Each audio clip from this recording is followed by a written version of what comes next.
Nuit du 11 mai 2022.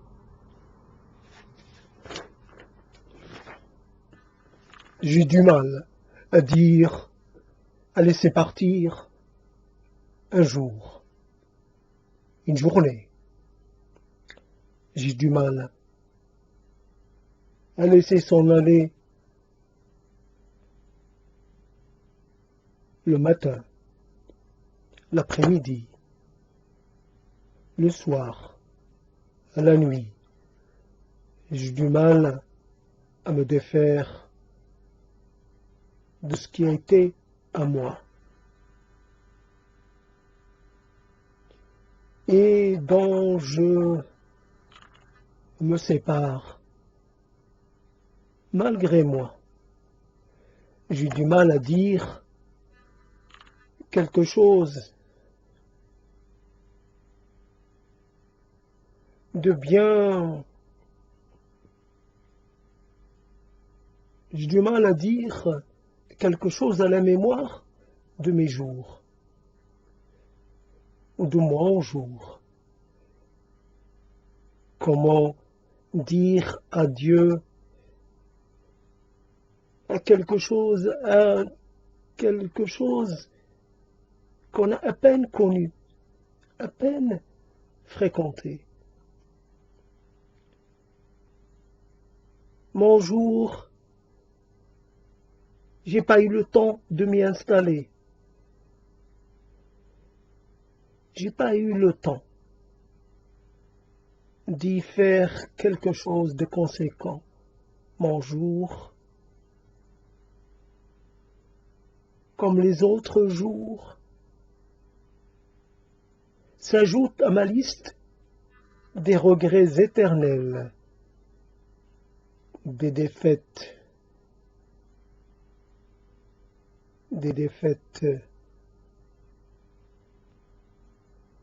en série. Je suis forcé d'aller de l'avant, sans savoir ce que je pourrais y trouver, ni ce que je pourrais y faire. Je préfère la sécurité de ce que je connais et pas partir à l'aventure comme ça, au hasard des événements, quitte à y laisser un peu de cette peau qui me reste. J'ai du mal, vraiment.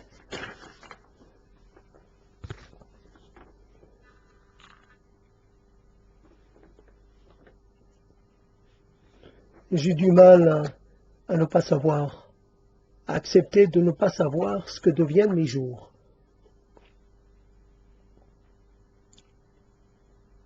Je vois qu'ils disparaissent, mais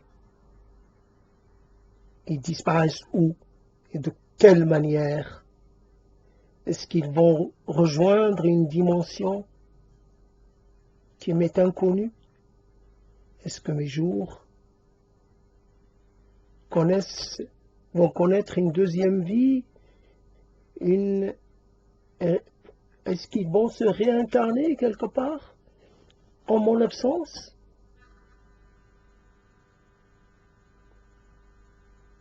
J'ai tenté de marquer mes jours à l'encre rouge, à l'encre bleue, à l'encre mauve. J'ai pas réussi. J'écris une chose à propos d'un jour. Je peux même lui donner certains caractères bien précis.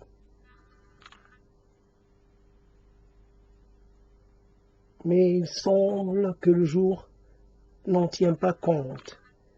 C'est pas parce que moi j'y attache de l'importance qu'il va prendre cela en considération. Le jour s'en va. Le jour plie bagage et comme il devient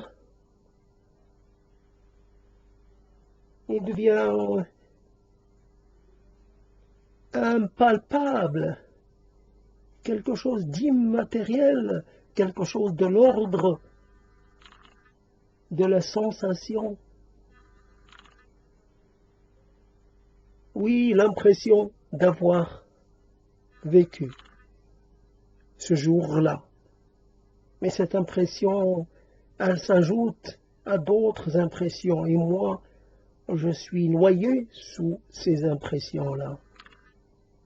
Les jours se confondent les uns dans les autres, malgré tout, en fin de compte,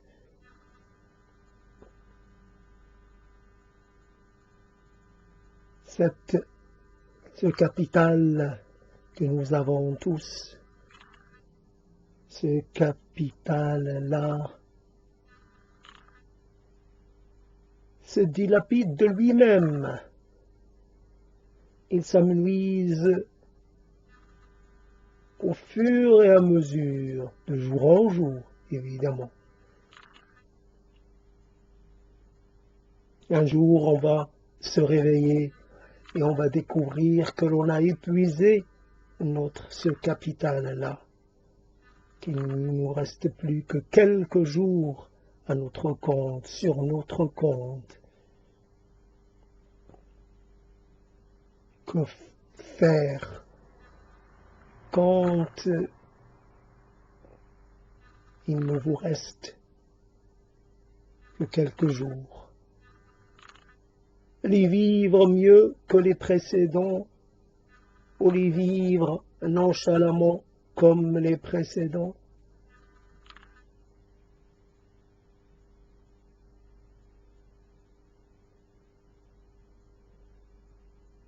En profiter pour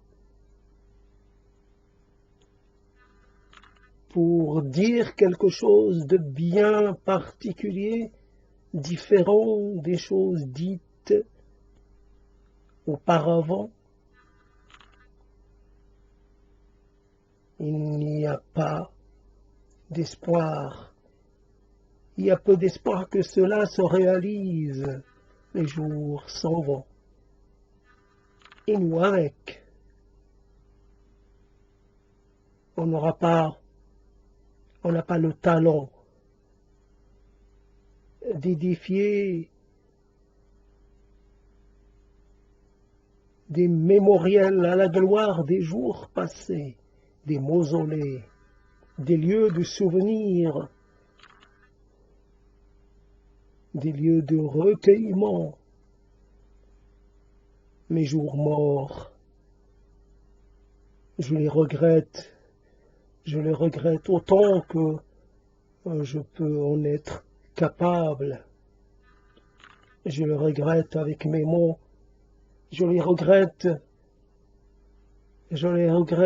concrètement et puis aussi métaphoriquement. Je ne peux rien faire de plus. J'insiste à cette chose comme si elle se passait en dehors de moi. J'assiste à mon propre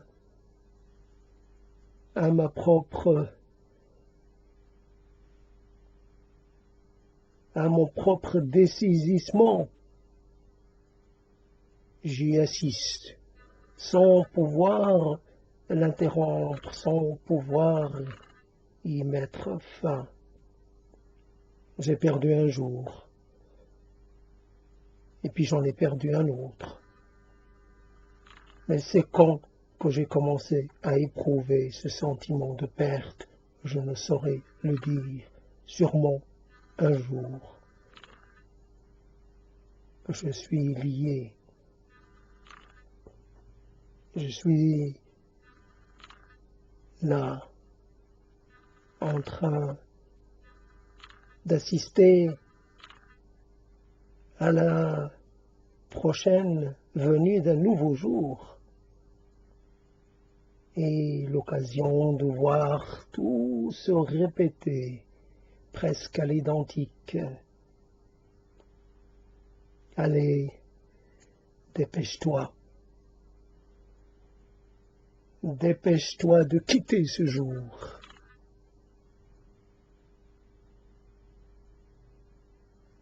De nouveau, une nouvelle expulsion du paradis, ou le paradis qui se transforme en enfer 1000 fois visité, 1000 fois éprouvé. L'enfer sur terre et l'enfer peut-être ailleurs. La conscience du temps qui passe, la conscience du temps qui s'échappe, irrémédiablement, immanquablement. C'est intolérable. C'est inacceptable. Mais que faire? Mais que faire?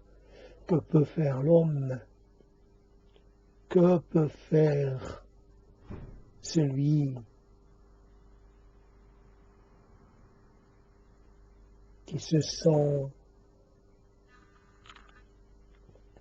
comme une victime conduite à l'autel, bientôt sacrifié à la gloire d'un Chronos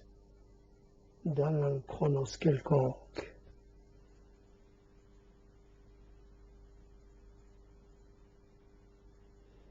Ceci à la mémoire de mes jours anciens, à la mémoire, en souvenir